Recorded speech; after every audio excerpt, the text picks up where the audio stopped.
Good day everyone. Today I'm gonna tackle land account. So let's get in.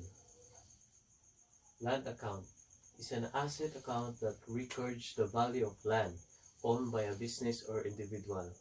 It represents the cost of acquiring and holding the land that is typically classified non-current or long-term asset on the balance sheet. Okay. Land as an asset, classified as non-current asset or long-term asset. On company's balance sheet, it represents the value of land owned by the business which expected to provide long-term benefits. Classification depends on nature and purpose. So I will be simplifying this one so that you can understand. If the land is purchased for business site or nakiplano yung sa business site, it could be classified as owner occupied. Then secondly, if the land is you purchase a land for imo ra siyang gipatubo, hulaton nimo dako yung presyo, it could be classified investment property. Then lastly, if the matters or goal on purchasing a land is to establish buildings or subdivision, it could be simplified as inventory.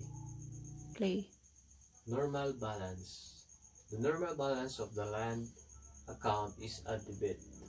This is because land is an asset account and assets typically have debit balances. Go. Here's the example. Land account is zero balance. Then the purchase cash is 100,000. Then the transaction began. The buyer purchased the land for 100,000. Then sa journal entry, the debit is land. Then the credit is cash, both 100,000. Then after transaction, after the buyer purchased the land, ang cash sa buyer was zero na. Okay, mapadulong naman sa land account. Then, therefore, the land account increased by 100,000 and the cash decreases by 100,000.